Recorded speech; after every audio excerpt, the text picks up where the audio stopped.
Hola, ¿qué tal amigos de América Latina y por qué no decirlo del mundo? Porque este programa está cada vez llegando hacia la ruptura de horizontes. Estamos llegando a donde la ergonomía ha llegado.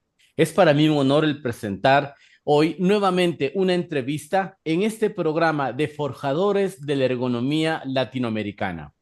Bueno, como siempre y como es costumbre, quiero presentar en primer lugar al artífice de esta serie de entrevistas, a la persona que se le ocurrió reconocer a los forjadores de la ergonomía de América Latina, nuestro presidente de Eulaergo, Mauricio Santos desde Chile. Bienvenido, Mauricio. ¿Cómo te encuentras el día de hoy? Muchas gracias, Iván. Eh, Dar la bienvenida a todas las personas que les interesa, que les llama la atención la especialidad de la ergonomía y los factores humanos.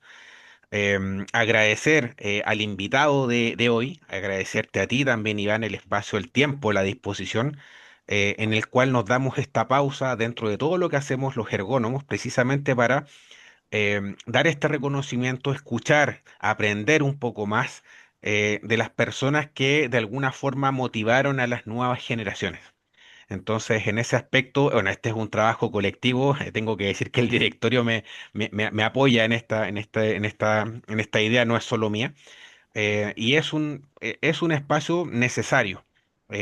Queremos de alguna forma dar este espacio, este reconocimiento, este abrazo precisamente a las personas que nos motivaron, que encendieron la luz de la curiosidad sobre la ergonomía. Una de las cosas que es bien llamativo es precisamente de que el nombre de estas personas surge de manera natural. Y eso ya es un reconocimiento de las personas a las cuales les preguntaron, ¿quién crees tú que es un forjador de la ergonomía latinoamericana? En ese aspecto y sin extenderme mucho más, agradezco al invitado, te agradezco a ti, Iván, le agradezco también a las personas que se conectan semana a semana y que quieren saber más de nuestros próceres, de las personas de las cuales nosotros aprendimos. Así es que, sin más que agregar, Iván, el micrófono es todo tuyo y que disfruten esta entrevista. Muchísimas gracias, Mauricio. Y sí, precisamente curiosidad. Y conversando con algunas personas que nos siguen semana a semana, me preguntaban, oye, qué interesante la serie de entrevistas que están haciendo. ¿A quién le toca la siguiente semana? Bueno, nos vamos hacia la Argentina. Nos vamos donde una persona que escribe ergonomía de izquierda a derecha y lo hace bastante bien. Mi estimado Juan Carlos Giva, muy buenas tardes. Qué gusto saludarte. ¿Cómo estás? Hola Iván, buenas tardes. Desde Rosario, la cuna de la bandera argentina te saluda. Es la cuna de la bandera argentina. Qué interesante. Y me atrevo a hacer una pregunta, Juan Carlos. ¿No será también la cuna de la ergonomía, Rosario? A ver,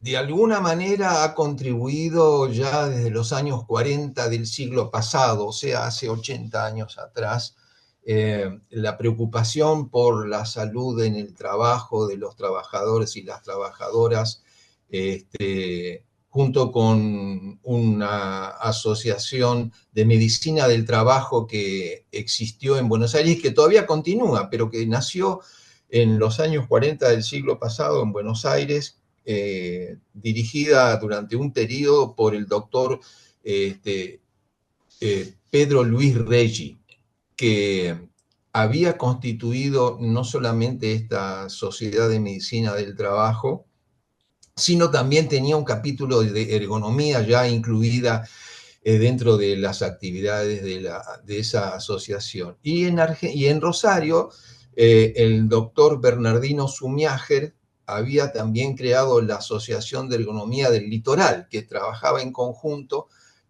con el doctor Reggi y organizaban actividades. Eso quedó plasmado en algún pequeño artículo de la historia de la ergonomía en Argentina que escribimos alguna vez y colocamos en alguna publicación. De manera tal que, digamos, la preocupación por la ergonomía, derivado del interés y de los riesgos del trabajo de los trabajadores en Argentina, viene de más atrás todavía, pero desde el punto de vista de la institucionalización, nace con el interés y la preocupación por la salud laboral de los trabajadores en Argentina. Ya de la introducción, Juan Carlos, entonces no nos hemos equivocado. Yo aquí quiero hacer hincapié al lema de este conjunto de entrevistas que dice, todos hemos aprendido ergonomía de un maestro. Este es un reconocimiento a aquella persona que nos enseñó ergonomía. Con esta introducción brillante, pues quisiera que nos digas tu nombre completo. ¿Cuál es tu nombre, Juan Carlos? Mi nombre es Juan Carlos y mi apellido es Hiba, es de origen eslovaco, europeo, como tantas familias que después de la Primera Guerra Mundial, y aún también de la Segunda, pero sobre todo después de la Primera Guerra Mundial, matrimonios jóvenes emigraron a Argentina en búsqueda de quizá trabajo, pero también más paz que la que estaba dejando la Europa inicios del siglo pasado, en los años 10 y 20 de 1900, ¿verdad? Entonces, ahí se origina esa razón de ser mía acá en Argentina, porque mis padres de jóvenes se casaron en Eslovaquia, emigraron a Alemania a tomar algún barco en el puerto de Hamburgo, y en esa época barcos emigrantes salían hacia las Américas.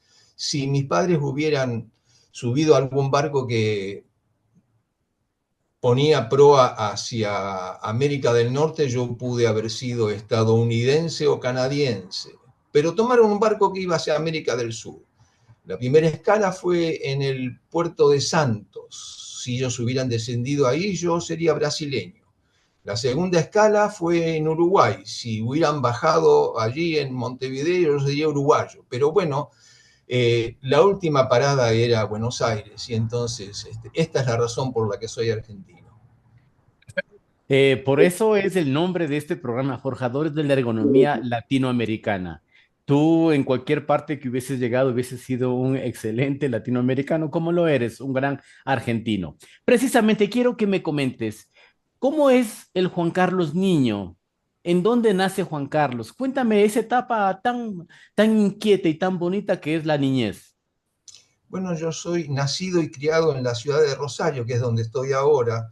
Es una ciudad de 1.200.000 habitantes. El puesto en cuanto a tamaño está en competencia con la ciudad de Córdoba, que son nuestros vecinos provincianos, eh, eh, donde se disputan la segunda, el tercer lugar, ¿no? Siendo que la capital federal y la ciudad autónoma de Buenos Aires es la mayor de ellas, con, no sé, 6, 7, 8 millones de habitantes, o quizá más, no lo sé exactamente.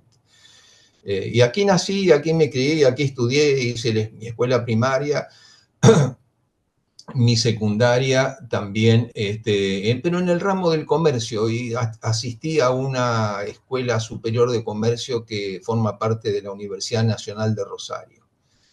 Y después, cuando tuve que decidir qué estudiar, terminado el secundario, me incliné por la ingeniería. En esta facultad de la Universidad Nacional de Rosario,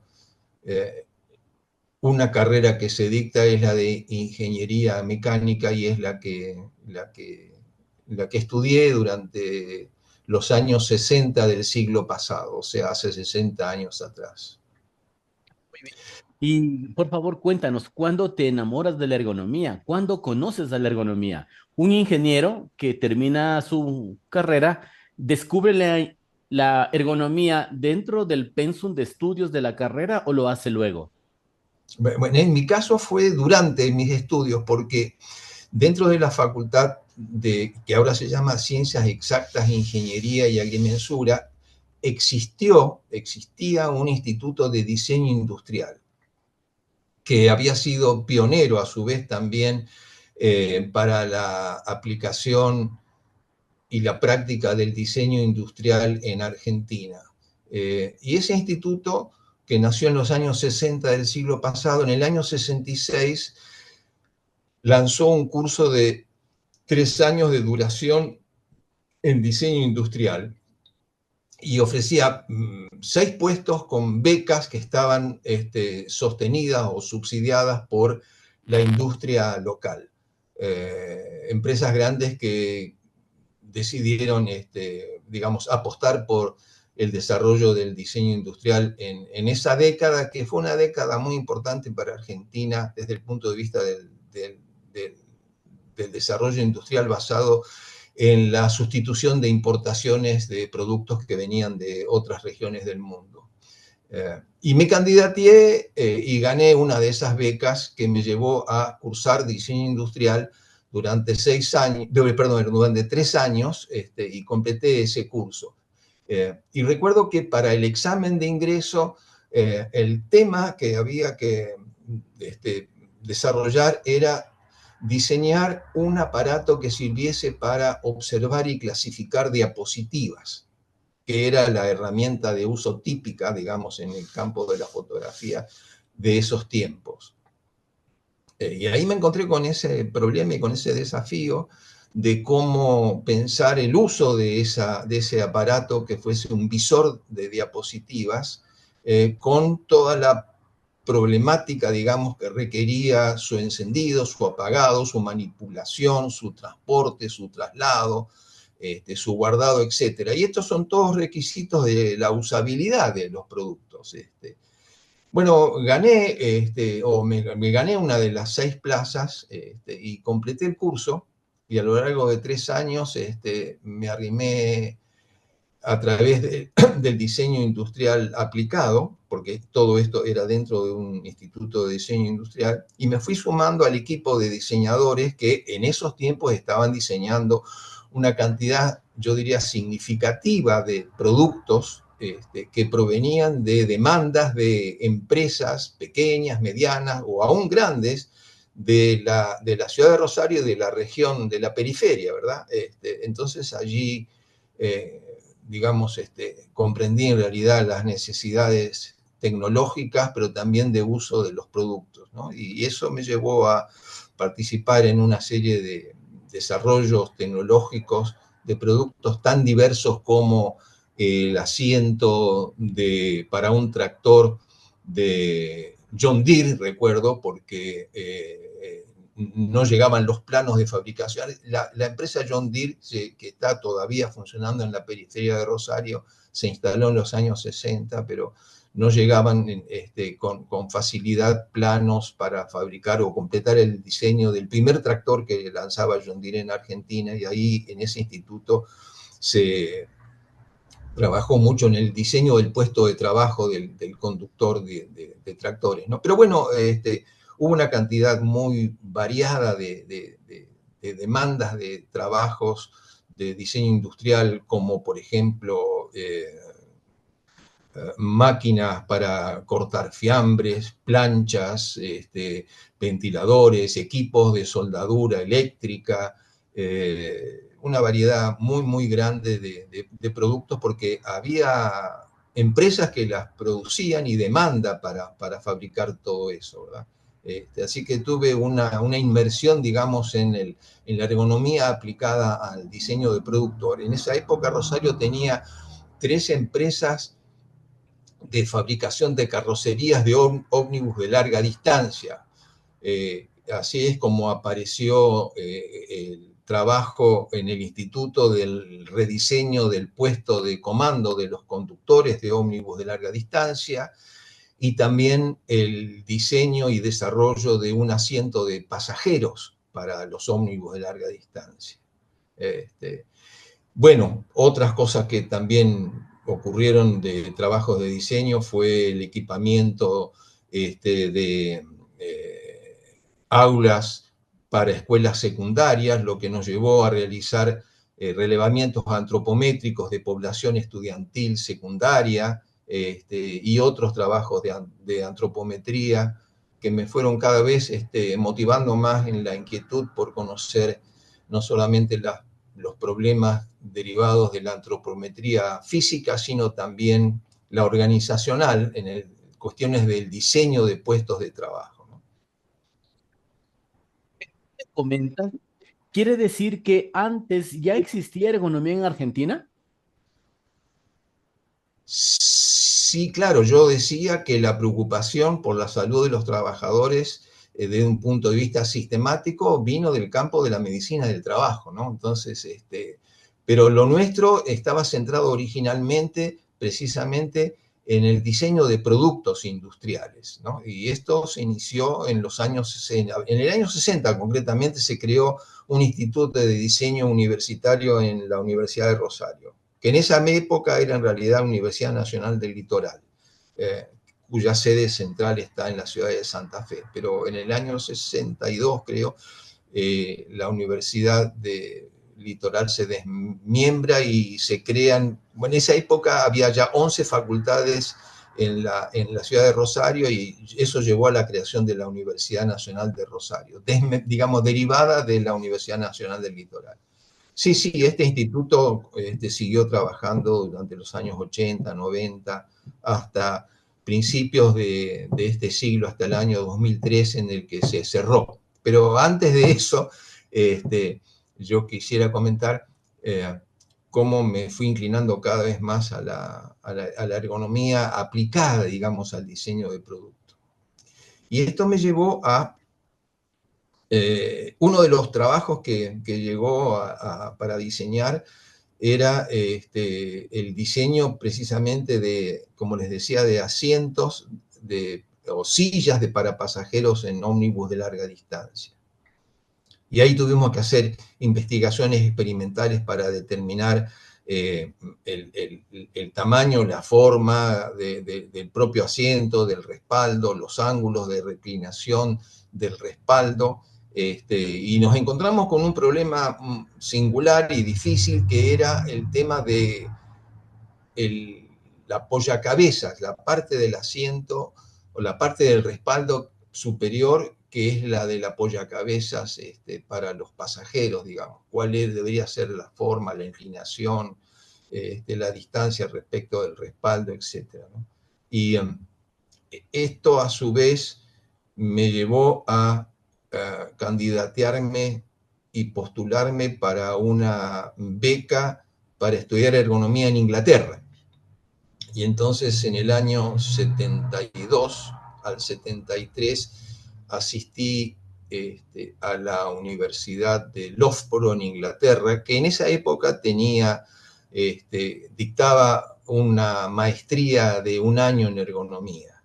Y llevé ese problema e hice una investigación aplicada con toda la tecnología disponible de una universidad tecnológica de avanzada, como es la Universidad de Loughborough en Inglaterra, y pude estudiar, digamos, con sujetos experimentales en diversas situaciones estáticas y con vibraciones, qué es lo que ocurre en un ómnibus cuando marcha, cuáles eran las preferencias de las posiciones, el ángulo y la distancia de un apoyacabezas para los pasajeros, ¿verdad? Eso después lo presenté en un congreso que se hizo posteriormente en Inglaterra de ergonomía, dedicado al transporte, digamos, de pasajeros, sea de ómnibus o de trenes o de aviones, etc. Eh, Hasta ahí llegué con mis estudios de maestría, digamos. Y después seguí trabajando.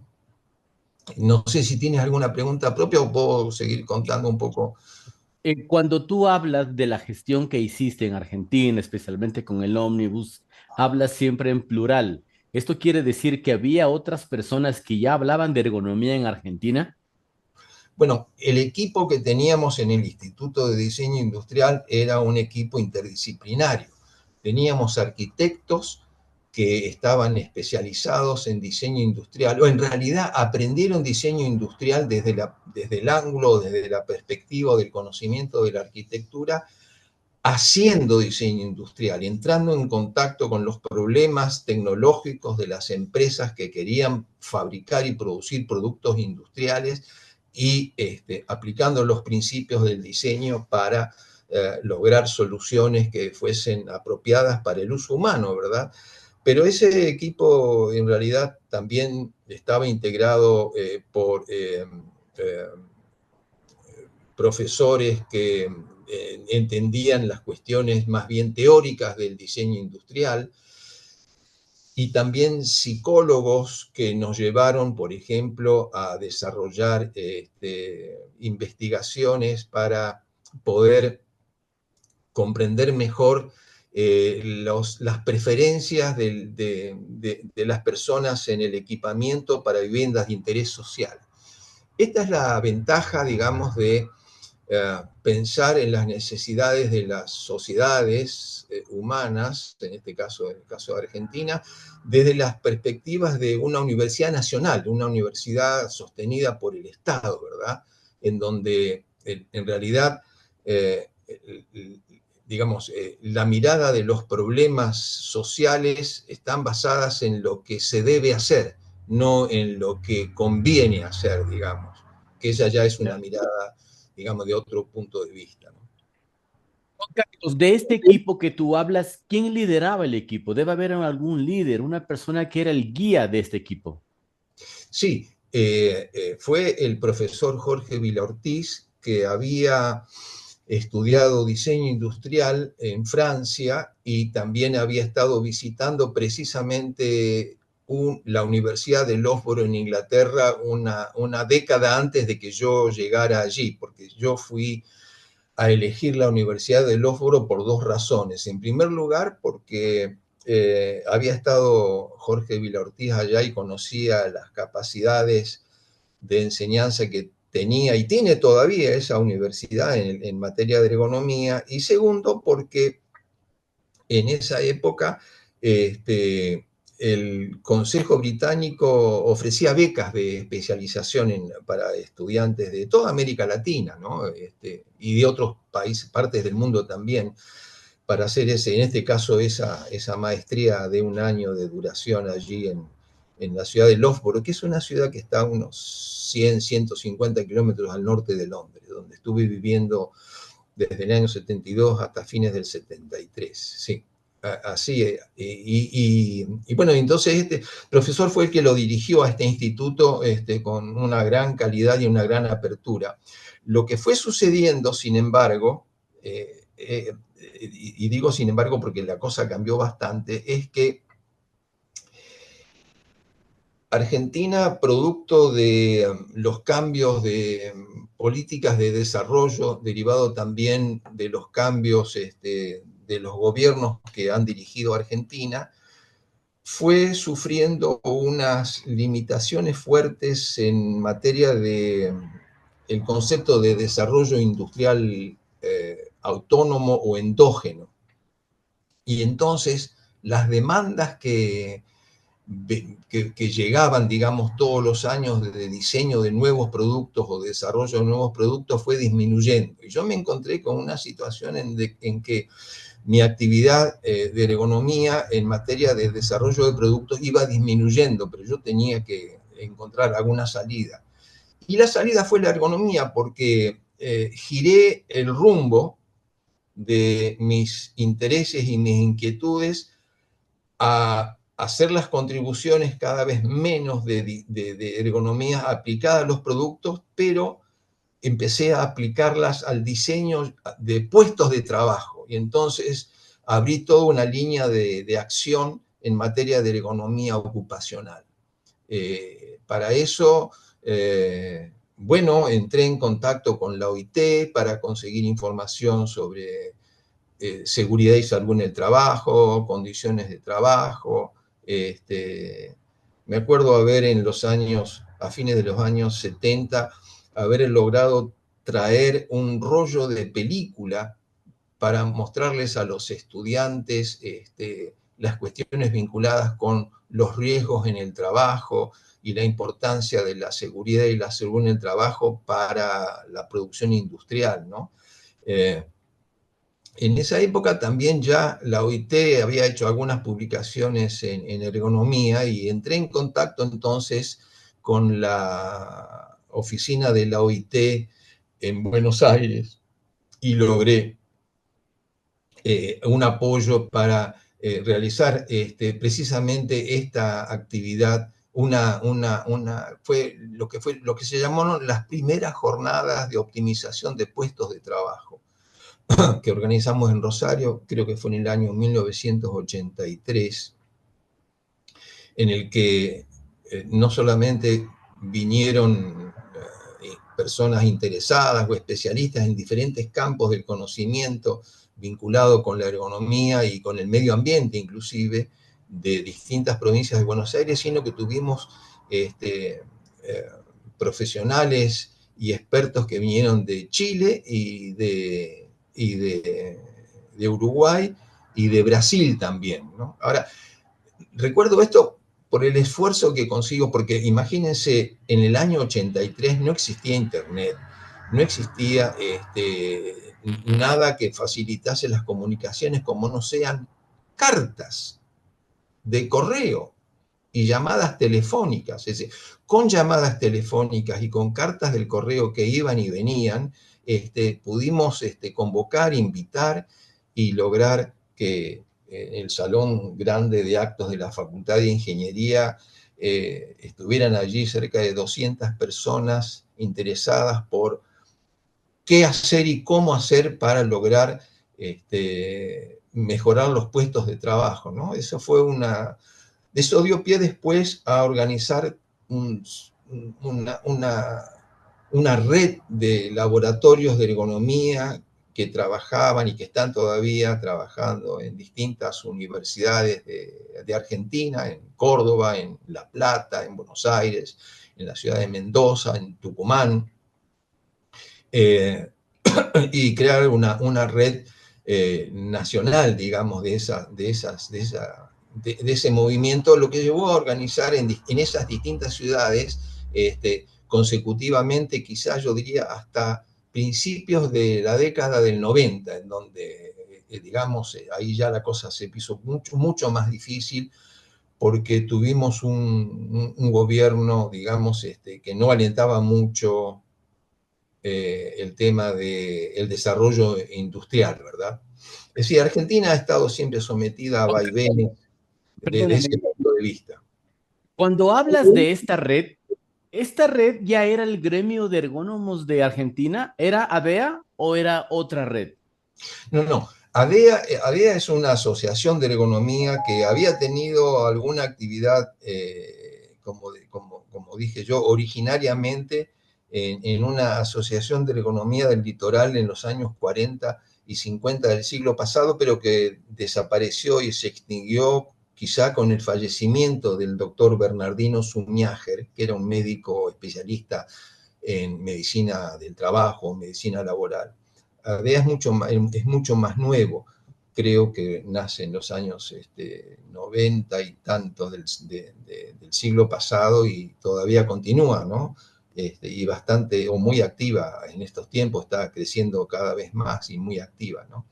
Esa red, no, esa red era una red, digamos, que alentaba a realizar cada tanto unas reuniones que le habían puesto de nombre, parece el nombre de un medicamento, porque le habían puesto de nombre Renalergo, o sea, reuniones nacionales de laboratorios de ergonomía, ¿no? En donde en 3 o 4 o 5 universidades había ese tipo de actividad y se organizó. Bueno, la mía no existía Renalergo todavía, fue la primera, pero después apareció Renalergo 1, Renalergo 2, Renalergo 3, y esa actividad se mantuvo hasta mediados o fines de los años 90, con un amigo que también ya se fue y que es otro de los pioneros que habría que recordar también más adelante para ustedes, ¿no? Eso es. Juan Carlos, ¿qué ha sido o cuál ha sido el aspecto más difícil para implementar ergonomía, para hacer ergonomía en la Argentina? Cuando digo difícil es contra qué hemos tenido que luchar para que esto progrese. Bueno, eso es una pregunta difícil porque son varios los ejes que hemos tenido que abordar y tratar de superar. Yo diría, uno de ellos propio de las dificultades existentes dentro de las universidades es la cuestión de los presupuestos universitarios para lograr el equipamiento necesario para hacer actividades de ergonomía cuando se necesitan equipos especiales para sea cuestiones vinculadas con el medio ambiente, como equipos para medir niveles de ruido, de contaminación, o para hacer estudios de tiempos y movimientos también, ¿no? El equipamiento fue una cosa muy dificultosa y hubo que recurrir, digamos, a tratar de conseguir subsidios de otros lugares o de otras fuentes de apoyo, ¿no? Particularmente en mi caso, o en nuestro caso, digamos, si bien la ergonomía actualmente está instalada en los cursos de formación de tecnologías, me refiero a las ingenierías, todavía no es tan valorada, digamos, comparada con otras tecnologías. Y eso es uno de los desafíos que todavía enfrentamos. Fíjense, por ejemplo, que en ingeniería mecánica de nuestra facultad de ingeniería, la materia ergonomía es todavía optativa, es decir, había sido obligatoria en un programa anterior de formación de ingenieros, pero fue luego, yo diría, degradada a materia optativa y sumada a una materia que está muy cerca de la ergonomía y que es parte central de la ergonomía, que se llama estudio del trabajo, ¿no? Pero en ese estudio, en esa materia, cabe también la seguridad y la salud en el trabajo y por extensión ergonomía, pero siendo nada más que un capítulo, digamos, no tiene, digamos, la dimensión propia. Esto no es así en otras facultades, ¿eh? Yo estoy hablando específicamente del caso de la Universidad de Rosario. Juan Carlos, ¿cómo se dice? ¿Ergonomista o ergónomo? Bueno. Nosotros en los orígenes hablábamos del uso de la palabra ergonomista, sí, ergonomista. Ergónomo creo que se acuñó ya también hace varias décadas derivado del uso de la palabra en francés, que es ergonome, ¿no? De ahí quizá.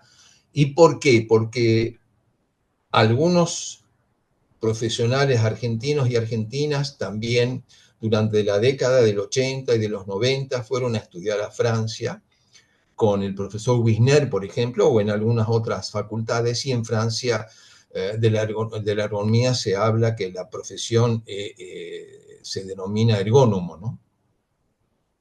¿Cómo se dice? ¿Peligro ergonómico? ¿Riesgo ergonómico? ¿Existen estos dos términos?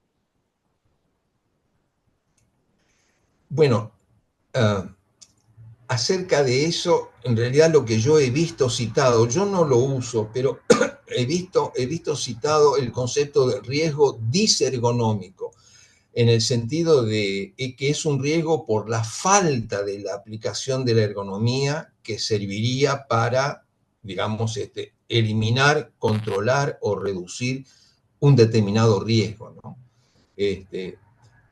Yo no diría riesgo ergonómico, porque precisamente sería un oxímoron, ¿no?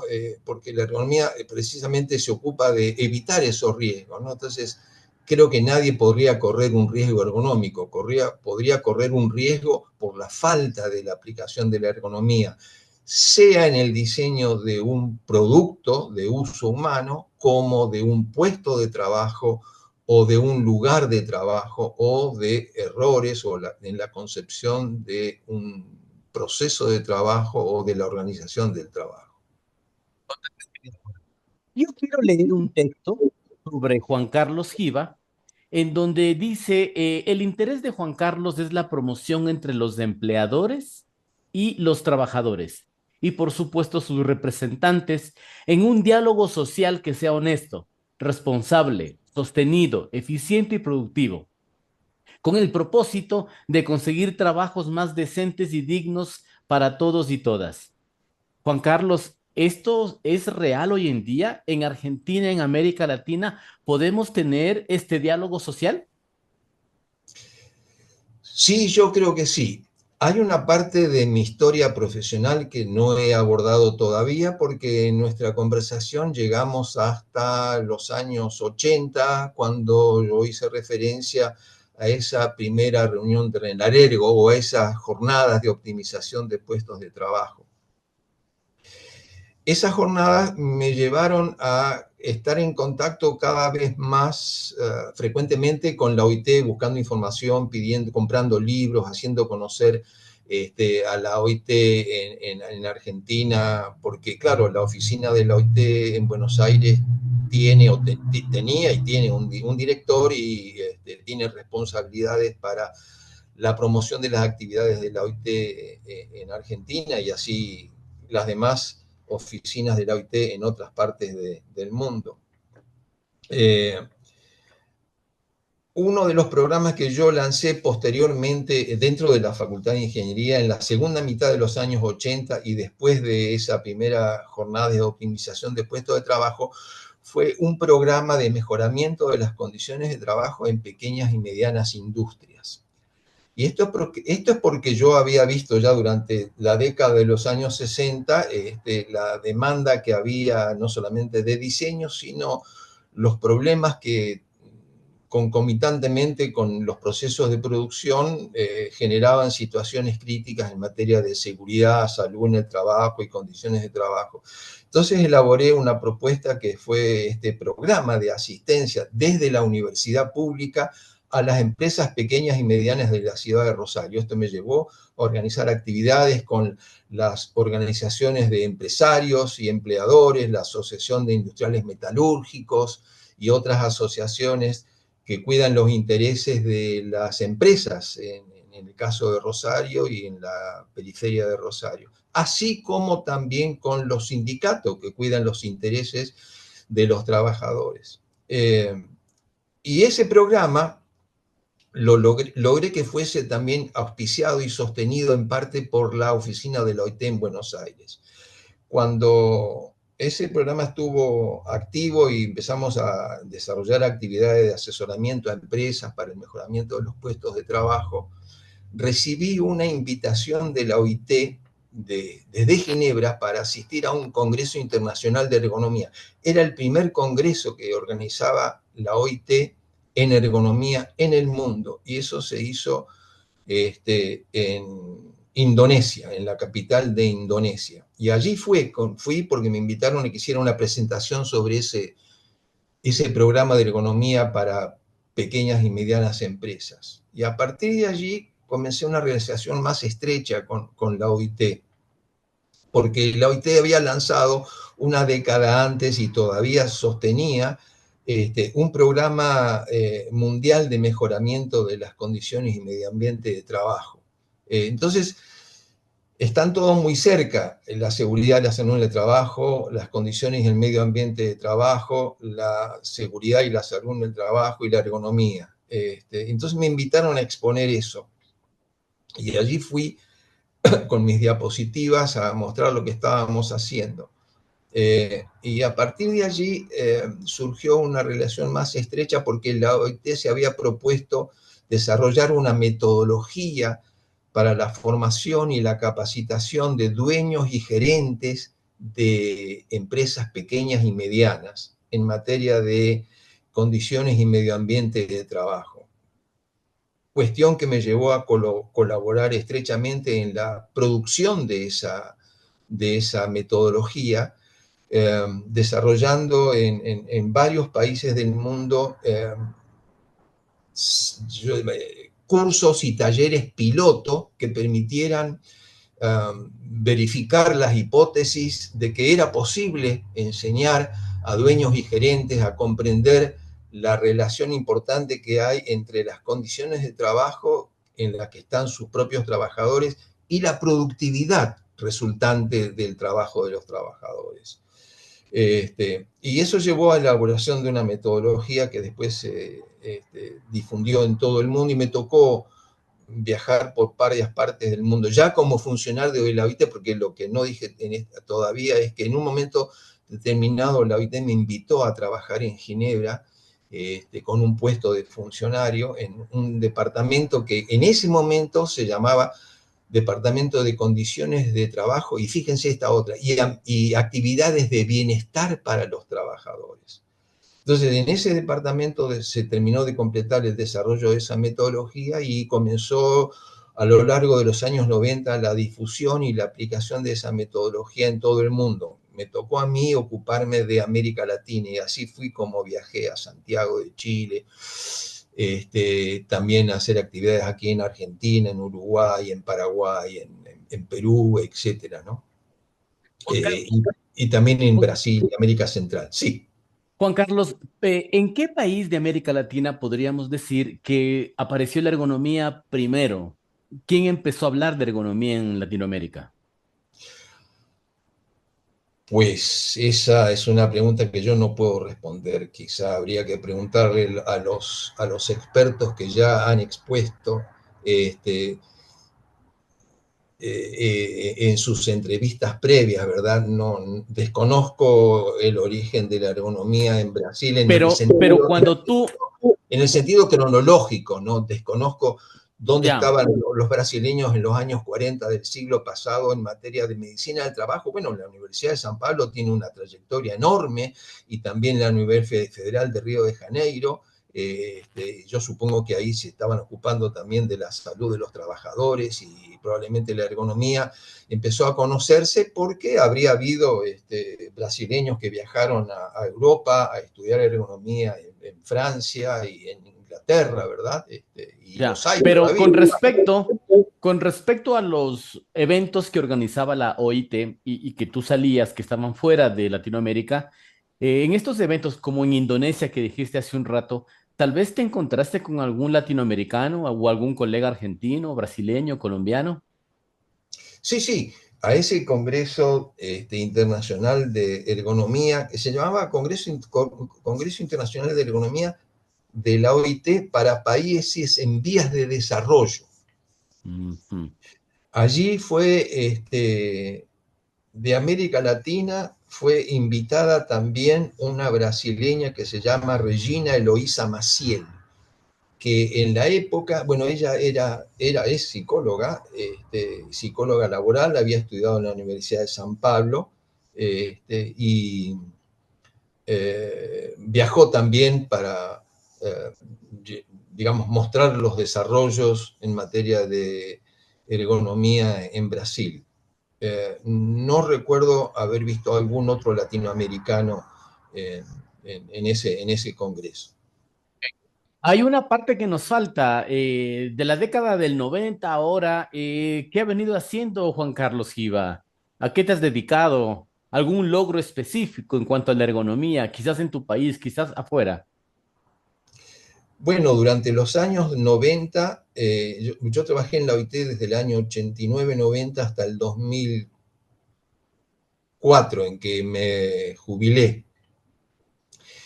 El foco central en ese periodo fue no solamente la promoción de esa metodología de mejoramiento de condiciones de trabajo en empresas pequeñas y medianas, que son, por cierto, las que más necesitan atención en materia de seguridad y salud en el trabajo y también de ergonomía y de condiciones de trabajo sobre todo, sino también dentro del propio departamento.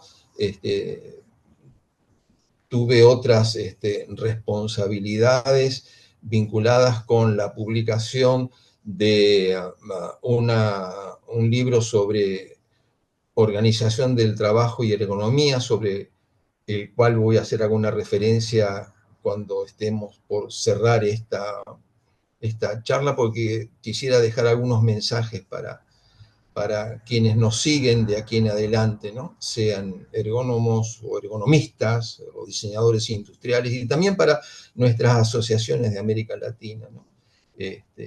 Y cuando regresé a Argentina en el 2003, a fines de 2003, la propia Facultad de Ingeniería de la Universidad de Rosario me ofreció hacerme cargo de una carrera de posgrado en higiene y seguridad en el trabajo. Entonces asumí el cargo de director de esa carrera, que había iniciado sus actividades 3 o 4 años antes, pero estaba medio débil y entonces, bueno, pude reforzar un poco el contenido del programa, elevamos la cantidad de materias de 1 año a 2 años, es una especialización en higiene y seguridad en el trabajo, donde obviamente estaba ergonomía ahí adentro incluida, ¿verdad?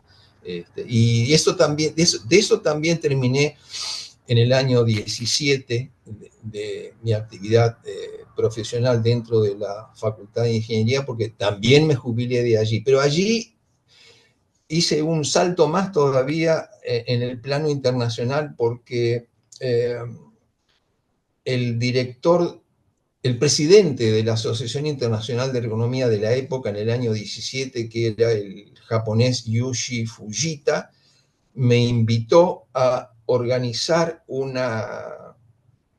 grupo de trabajo dentro de la IEA acerca de la ergonomía y el futuro del trabajo. Esto viene a cuento porque la OIT había lanzado todo un programa sobre el futuro del trabajo a mediados o a principios de la década de este siglo, sobre el futuro del trabajo y el trabajo decente. Y entonces estuve activo durante 5 años en esa actividad, donde también concluí mis actividades hace 2 o 3 años. Y ahora en la Universidad de Rosario hemos creado un pequeño grupo, porque claro, cuando uno se marca con la ergonomía no es fácil abandonarla. Y hemos armado con una colega que también tiene una maestría en ergonomía por la Universidad de Concepción en Chile. Hemos armado un pequeño grupo de ergonomía aplicada, que son los que estamos llevando adelante un proyecto de investigación o un programa de investigación aplicada para ayudar a la promoción de ergonomía en Argentina. ¿Qué esperas de la ergonomía en un futuro, tanto en Argentina como en América Latina? Bueno, yo tengo algo que me gustaría compartir con ustedes, que he escrito, digamos, y si me permites, quisiera guiarme un poco más específicamente con algunas reflexiones y algunas propuestas que me gustaría dejar. Por supuesto, bienvenido, bienvenido. Y yo le llamaría, bueno, porque esto me lo pidió eh, el amigo que nos presentó, ¿verdad?, acerca de Mauricio. Mauricio, un mensaje a la nueva generación de ergónomos, y yo le agregué, y a las instituciones que nos agrupan, ¿no? En ese sentido, yo quisiera decir, en primer lugar, yo quiero destacar que mi visión de la ergonomía es que sea cada vez más una herramienta de transformación del mundo del trabajo y del mundo artificial, ¿no? Pero con un mayor compromiso social, es decir, que sea una ciencia tecnosocial crítica, según lo plantea un investigador inglés que se llama Ilkin, y que escribió un trabajo en el año 2012 acerca de lo que es una ciencia social crítica. Yo creo que la ergonomía, dada la naturaleza y la singularidad que tiene, debe ser también mirada como una ciencia social, no solamente como una ciencia tecnológica. En segundo lugar, yo diría, a nuestros especialistas les diría que deberían, yo diría, bregar, esto es casi luchar, es decir, trabajar para que sus tareas como ergónomos, y ahí tienes ergónomos o ergonomistas, si quiere ponerle así, esté centrada en lograr resultados que respondan a lo que se puede llamar una ergonomía de alta calidad. De alta calidad en el sentido de lo que plantearon Dull y otros en el 2012, en un documento liminar muy importante que todos deberían leer acerca de lo que es una ergonomía de alta calidad y cómo lograrlo, ¿no? Naturalmente, esta cuestión merecería reflexiones más profundas que habría que elaborar, discutir y acordar, y que no podemos resolver ahora en esta charla común, ¿verdad? En tercer lugar, a quienes enseñan ergonomía en las universidades y en los institutos terciarios, me gustaría alentarlos a que presten atención a los documentos que ha publicado recientemente la Asociación Internacional de Ergonomía en dos cuestiones. En primer lugar, en la relación en relación con las competencias profesionales que se deben alcanzar al completar los estudios de grado y de posgrado en nuestra disciplina.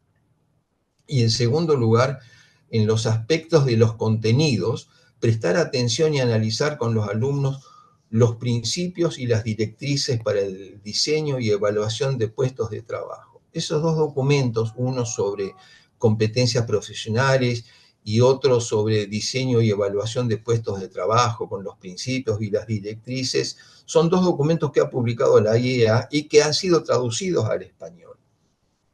Son que están disponibles en el sitio de la IEA. Y tal vez quizás sería bueno que también ULAERGO los tenga disponibles para facilitar su lectura mejor todavía. En cuarto lugar, a quienes ofrecen servicios profesionales de ergonomía, esto es aquellos que están en las empresas enseñando y aplicando ergonomía, sea para concebir y diseñar nuevos trabajos, como para quienes enfrentan la tarea de estudiar y mejorar los trabajos existentes, y esto más allá de la demanda solicitada por el que requiere los servicios de los ergónomos, les recomendaría que se centren y se esfuercen en el trabajo que se está diseñando o que se está rediseñando para que sea humanamente posible, esto es que pueda ser realizable, que sea tecnológicamente realizable y que sea enriquecedor desde el punto de vista de los trabajadores. Esto lo cito según Di Martino y Corlett del año 1998 en un libro que publicó la OIT. Por otra parte, los conceptos de la OIT, tales como trabajo decente, condiciones y entorno de trabajo y diálogo social, deben ser tenidos presentes en sus relaciones profesionales. Me refiero a los ergónomos que hacen asistencia en empresas, con el sector privado y considerados en sus informes de recomendaciones para el mejoramiento de los puestos y los lugares de trabajo. En quinto lugar, a quienes aplican la ergonomía en la concepción y el diseño tecnológico de productos industriales, es decir, a los diseñadores industriales, me gustaría recordarles la cita de Henry Dreyfus, que fue un pionero del diseño industrial estadounidense de los años 50, 60 y 70 del siglo pasado, que dijo lo siguiente acerca de los logros o los fracasos del diseño industrial. Dijo lo siguiente: si el punto de contacto entre el producto y la gente se convierte en un punto de fricción, entonces el diseñador habrá fracasado. Si, por el contrario, la gente se siente más segura, más cómoda, más eficiente o simplemente más feliz, el diseñador industrial habrá triunfado. La ergonomía, con sus estudios e investigaciones de usabilidad, tiene mucho que aportar para esos fines.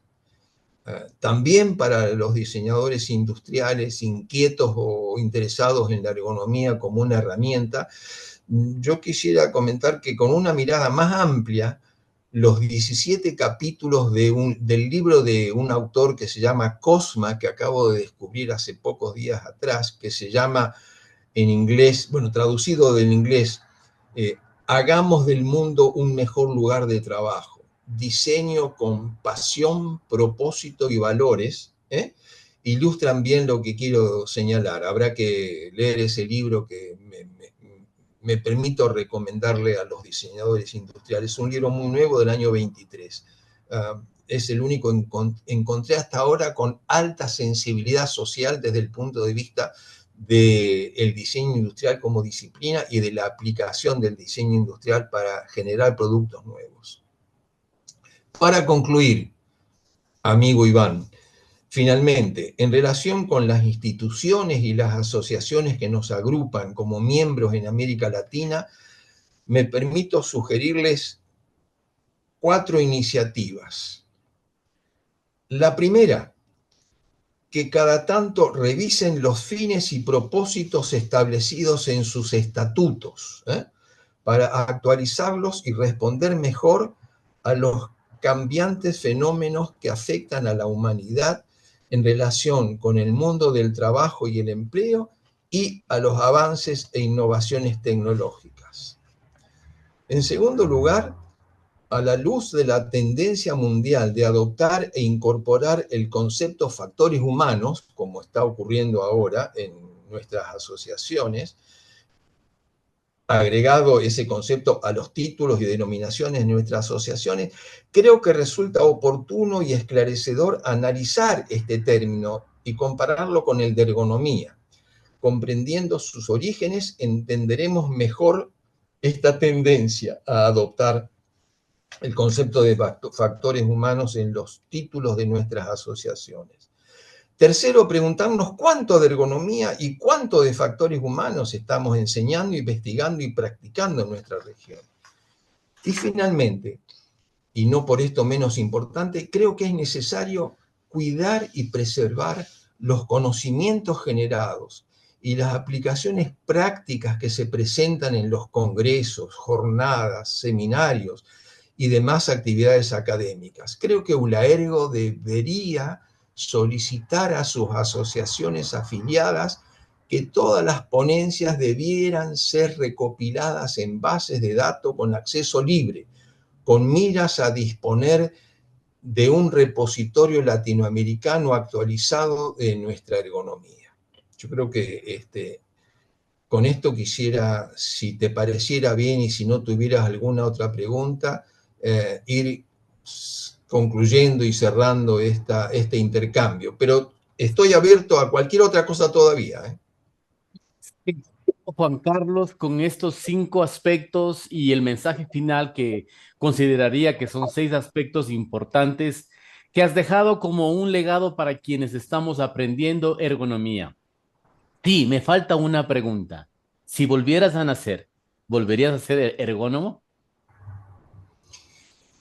No lo sé, porque mi primera inquietud del punto de vista de aprender más o de dedicarme a un campo del conocimiento no era la ingeniería literalmente que me llevó después a profundizar y a escudriñar más en una de las materias de la ingeniería mecánica, que era la organización del trabajo, porque fíjate, una de las materias que más me atrajo dentro de la formación en ingeniería mecánica era la organización de los procesos de trabajo, y de ahí a llegar a la ergonomía está muy cerca, ¿verdad?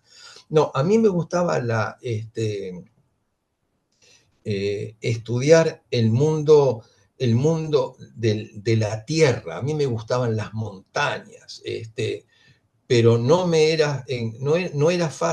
encontraba en la Universidad de Rosario aquello que me pudiera poner cerca de estudiar la tierra y su estructura. Entonces, como plan B, elegí ingeniería mecánica y bueno, me llevó después a descubrir dentro de toda la panoplia de materias y contenidos de la ingeniería mecánica, esta dimensión más vinculada con la calidad de la vida en el trabajo, que de alguna manera yo diría que eh, es de lo que la ergonomía se ocupa, a veces muy bien, otras veces no tanto, otras veces con muchos desafíos, pero creo que es una herramienta que debe ser considerada en este mundo tan complicado que estamos viviendo en estos tiempos y que creo que ella puede contribuir mucho para mejorar la vida de las personas. Muchísimas gracias, Juan Carlos. Yo quiero cerrar esta entrevista diciendo que Juan Carlos Giva se considera una persona que le interesa los campos de la cultura organizacional, la promoción de estrategias para una cultura de prevención de riesgos, la gestión de la seguridad y la salud en el trabajo, la productividad, la innovación, la gestión del conocimiento y las estrategias eficaces para la sostenibilidad y el crecimiento de las organizaciones en economías turbulentas. Para mí ha sido un honor el haberte entrevistado, una persona a la cual tuve el honor de conocerle hace algún tiempo en Buenos Aires y que hoy en día se ha cristalizado que la gente conozca un poco más de Juan Carlos Giva. Para cerrar esta entrevista, quiero dar nuevamente el paso a nuestro presidente, al presidente de la Unión Latinoamericana de Ergonomía y Factores Humanos, Mauricio Santos, para cerrar este tema. Mauricio, por favor. Gracias, Iván. Ay, gracias, Iván. Juan Carlos, te hemos escuchado atentamente. También tengo la oportunidad de conocerte y escucharte en los congresos. Tal como decía Iván, el formato, el perfil que nosotros hemos definido como forjadores de la ergonomía latinoamericana es precisamente lo que tú has trabajado en tu vida profesional. Y en ese contexto y como presidente de la Unión Latinoamericana de Ergonomía, yo quiero agradecerte tus años de dedicación, tu trabajo, que de alguna forma ha motivado que otras personas se enamoren de la especialidad. Una de las cosas que a mí personalmente me llamaba la atención es que tú tenías vinculación con la OIT como ergónomo. Y en ese sentido, eh, insisto, en tu caso, como en otras personas que hemos entrevistado, su ejercicio profesional abre líneas de trabajo, motivan a a otras personas a cómo desarrollar o cómo ser ergónomo. Y en ese sentido yo diría que, y agradezco mucho, y agradezco también la oportunidad de decírtelo directamente, de agradecerte directamente, tu ejemplo. Y por eso nosotros hemos considerado que cumples con este perfil de forjadores de la ergonomía que siembran, que motivan y que de alguna forma abren puertas a la especialidad. Así es que en ese sentido, esta entrevista, insisto, va en ese sentido de poder plasmar, poder motivar, de poder abrir luces, de generar una nueva discusión sobre la especialidad. Y agradecemos tu sentido crítico, tu análisis y tus propuestas, que eso también es muy importante porque la ergonomía no termina mañana ni termina aquí, sino que tiene que seguir en desarrollo, tenemos que seguir abriendo espacios de discusión y es muy interesante cuando nos plantean estos desafíos. Principalmente, o estos dilemas para que podamos seguir buscando otro ángulo, buscando otras opciones para seguir desarrollando la especialidad, no solo por los profesionales, sino que también por los trabajadores, sus familias y para todos los que van a recibir esto en Latinoamérica. Así que, sin más que agregar, te agradecemos de todo corazón, Juan Carlos, todo tu esfuerzo, tu trabajo, tu dedicación.